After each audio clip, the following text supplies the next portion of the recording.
Hola chicos, soy el profesor Jesús Paredes. Vamos a tener una clase de biología en esta semana 7, ¿sí? Empecemos. Muy bien chicos, hoy en la séptima semana veremos lo que es citología 2, ¿sí? Hay que recordar que en la clase pasada hemos visto diferencias entre célula procariota y célula eucariota. El día de hoy veremos todo lo que corresponde a partes de célula eucariota. Bueno, veremos la primera parte. Hay que recordar que la célula eucariota va a presentar 4 componentes: la envoltura, la membrana celular, el núcleo y el citoplasma. Hoy día hablaremos de envoltura y membrana, ¿sí? La envoltura o cubierta celular me permite diferenciar la célula eucariota entre célula eucariota animal y célula eucariota vegetal, las que presentan las plantas. La célula eucariota vegetal va a presentar como envoltura o cubierta pared celular, y las células eucariotas animales van a presentar glucocáliz como envoltura, ¿sí? Ahí puedes observar la envoltura que está sobre la membrana celular, el citoplasma y el núcleo. Veamos lo que corresponde a envoltura. El primer tipo de envoltura es el glucocáliz, que es la envoltura de la célula animal. La presentan los animales y los protozoarios. Tiene como componentes a oligosacáridos, que tienen la función de ser receptores de señales químicas y permitir el reconocimiento celular. Esto de reconocimiento celular es la principal función que tiene. También le permite la adhesión, que las células se puedan juntar, ¿sí? Entonces vamos a tener esto que tú ves arribita como antenitas que sobresalen, son los que forman parte del glucocáliz. Esto que tú observas de azul es la pared celular. Las antenitas, estas amarillitas, son los receptores que van a permitir que la célula sea reconocida, para que cuando pase el sistema inmune, pase por esa célula, la reconozca y no la ataque. Cuando el sistema inmunológico no lo reconoce, lo va a atacar y lo va a tratar de eliminar como si fuera un agente extraño, un agente patógeno. Entonces el glucocáliz lo que permite es el reconocimiento celular, que la célula sea reconocida. El otro tipo de envoltura es la pared celular, que es una envoltura que solo presentan las células eucariotas vegetales. Su componente químico principal es la celulosa, en el caso de las plantas.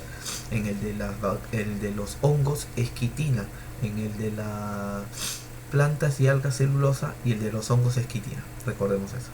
Sus funciones son: primero, brinda protección, rigidez y forma a la célula vegetal, le va a dar forma. Si tú a una célula vegetal tú la cortas, tú vas a poder observar en el microscopio sus paredes celulares, su forma geométrica.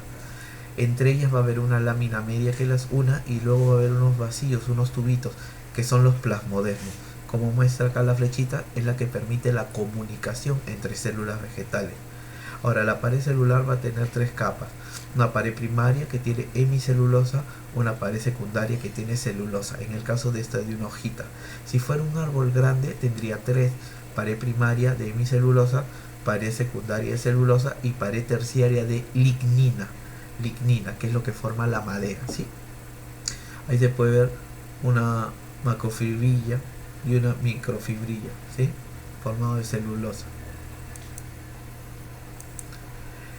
El segundo componente es la membrana citoplasmática, que es una asociación supramolecular glico-lipoproteica, que se forma de una doble capa que envuelve al citoplasma. Esto que tú ves acá se llama modelo del mosaico fluido. Los autores son Singer y Nicholson, y ellos lo plantean en el año de 1972, indicando que la membrana es permeable y selectiva, ¿sí? ¿De qué está hecha la membrana celular? ¿Cuál es su estructura? Tiene lípidos y proteína. ¿Qué lípidos tiene? Tiene fosfolípidos. Esto de acá que tú ves de azulitos con unas líneas blanquecinas, ese es el fosfolípido. Él forma la bicapa lipídica. Tú te das cuenta que esta es una capa y otra capa, son 2 capas. Entonces, la bicapa lipídica formada por las membranas. Luego tienes la presencia del colesterol, que va a estar incluido dentro de las membranas celulares, ¿sí? Pero el colesterol solo se encuentra en la membrana de la célula animal, y su función es regular la fluidez de la membrana. Recuerda que en la membrana animal hay colesterol, y en la membrana celular de las plantas hay ergosterol. Colesterol es en el caso de animales y ergosterol en el caso de plantas.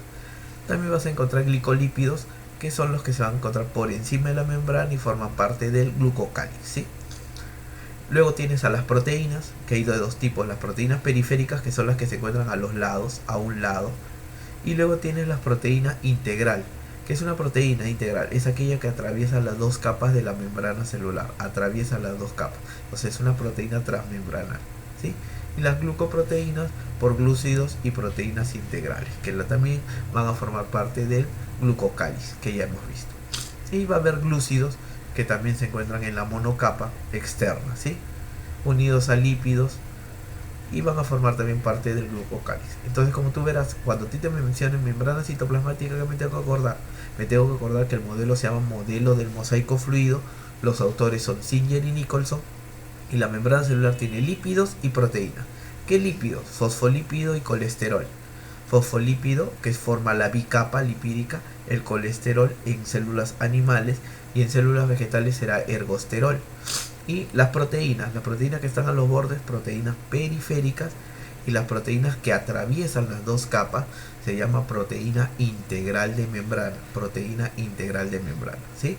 Entonces recuerdas, membrana tiene lípidos y proteínas. Acuérdate del fosfolípido, ¿sí? Muy bien. Ahora, la membrana cumple una función importante dentro de las que se menciona acá. Por ejemplo, primero es la compartimentalización. Forma compartimentos. Permite el transporte, que es lo que vamos a ver hoy día, el transporte de sustancias para adentro y hacia afuera de la célula.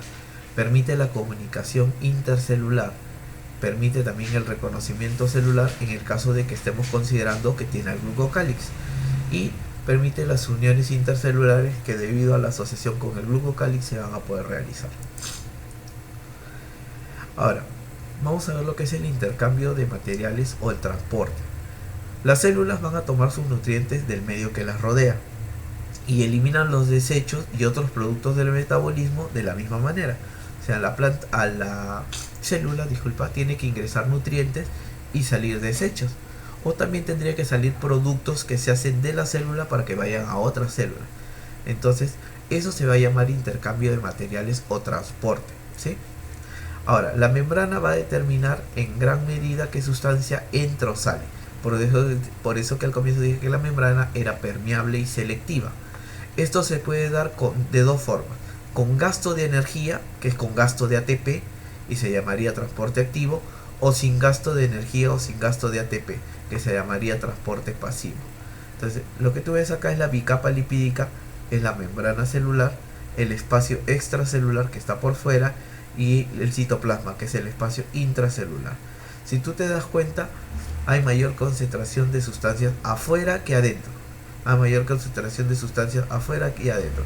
Entonces, cuando las sustancias siguen ese gradiente de concentración, que van de mayor concentración a menor concentración, eso se llama transporte pasivo. ¿Por qué? Porque se realiza sin gasto de energía. Tienes casos de transporte pasivo como la difusión simple y la difusión facilitada, ¿sí? Son transporte pasivo, ¿por qué? Porque se realiza sin gasto de energía. En cambio, el transporte activo sucede en contra del gradiente de concentración, en contra, y acá se gasta energía. Como hay gasto de energía, se le llama transporte activo. El transporte pasivo es sin gasto de energía, sin gasto de ATP, y el transporte activo es con gasto de energía, con gasto de ATP. Recuerda, sucede de un lugar de mayor concentración a otro de menor concentración, ¿sí? Entonces, vamos a tener que diferenciar esto bien, porque en lo que sigue voy a explicar con respecto a esto, ¿sí? Si es sin gasto de energía, transporte pasivo, y si es con gasto de energía, se llama transporte activo. Es como cuando tú vas en un río a favor de la corriente, vas al favor, no necesitas remar, entonces no gastas energía. Pero en cambio, si tú vas en contra de la corriente, hay que remar gastando energía, ¿sí? Entonces ya está. Muy bien. Veamos. El primero es el transporte pasivo. El transporte pasivo, como te dije, no se gasta energía. La energía nosotros la conocemos como ATP. Se da por difusión, quiere decir que el paso de sustancias de mayor a menor concentración. Y hay tipos de difusión, ¿no? Está la ósmosis, que es la difusión de agua. Diálisis, que es la disolución de solutos como el cloro, el potasio, el sodio, generalmente cationes o aniones. Y la difusión, que es el paso de gases, que es CO2, oxígeno. Todos estos tipos de difusión o de transporte pasivo son sin gasto de energía. Ahora, en el transporte pasivo, como ya te decía, hay dos tipos. La difusión simple, que pasa una sustancia a favor de la gradiente y puede ser por poro fijo o traslocador, que se le llama carrier, ¿sí? Y la difusión facilitada, que también se da por un translocador que mediará en la entrada de la glucosa en las células intestinales. La afinidad del translocador por la glucosa depende de la concentración de sodio. Entonces, en el transporte pasivo puede ser que pase solo a través de la membrana, como mostré en el gráfico anterior, ¿sí? Para que lo vuelvas a ver, como lo mostré que en el gráfico anterior, solo pasa fácilmente a través de la membrana sin ningún problema, o utiliza translocadores, o utiliza canales iónicos o proteínas transportadoras que van a permitir que esto suceda. Pero es pasivo, ¿por qué? Porque no hay gasto de energía y sucede de un lugar de mayor concentración a otro de menor concentración. Ahora, cuando es paso de agua hay que tener algunas situaciones. Por ejemplo, la célula puede estar rodeada de una solución isotónica, hipertónica o hipotónica. Cuando una solución es isotónica, ¿qué quiere decir? Que los componentes que hay fuera de la célula y los componentes que hay dentro de la célula, que generalmente son solutos, ¿sí?, van a ser iguales. Entonces, como hay lo mismo afuera y adentro, para lograr el equilibrio no hay que mover agua.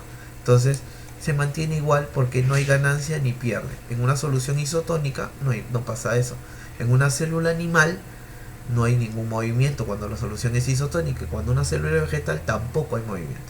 En cambio, cuando la solución es hipertónica, ¿qué quiere decir hipertónica? Que hay más soluto fuera de la célula que dentro de la célula. Entonces, ¿qué va a pasar?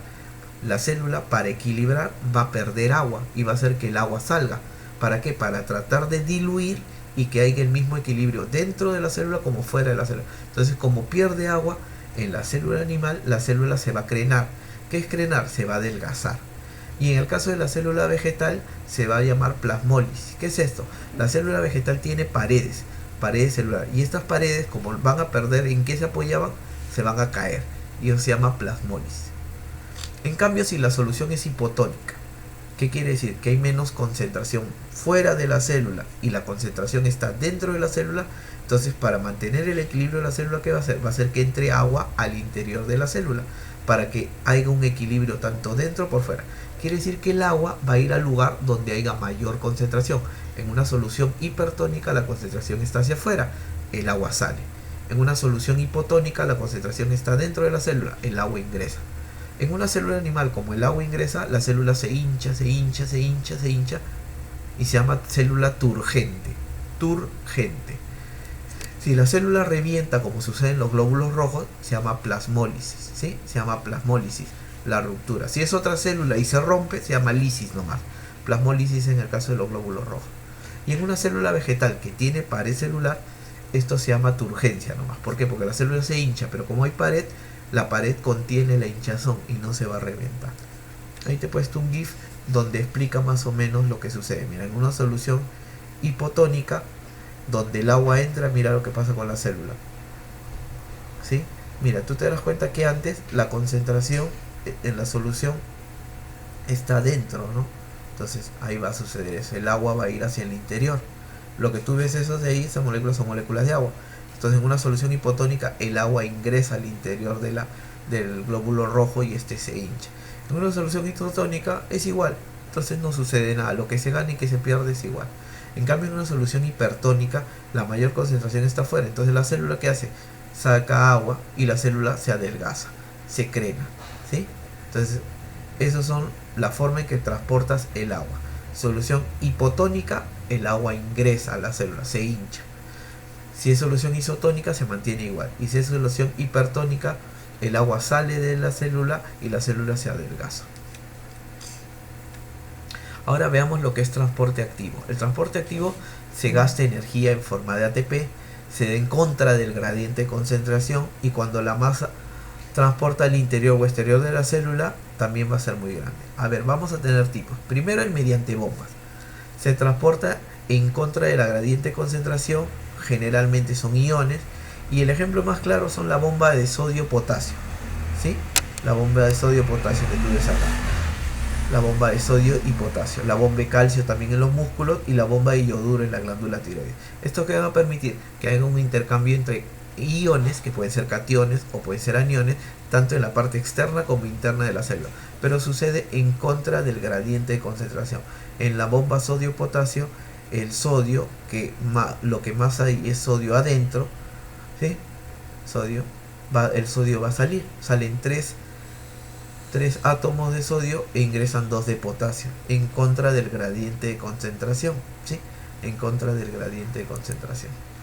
Luego tenemos el transporte mediante masas, que es un transporte activo, que ocurre cuando se transportan sustancias cuyas masas son muy grandes y no pueden pasar por el poro de la proteína integral de la membrana. Entonces, como no pueden atravesar, ¿qué va a pasar? Se va a afectar la membrana celular. Y al afectarse la membrana celular, luego hay que repararla. Y al repararla, ¿qué se va a utilizar? Gasto de energía. Por eso que se considera transporte activo. De acuerdo con la dirección del transporte son: primero tenemos el caso de la endocitosis. Endo es hacia el interior. La sustancia ingresa a la célula y de acuerdo con el estado de la sustancia pueden ser fagocitosis. Ingresa sustancias sólidas, como ves en el primer caso.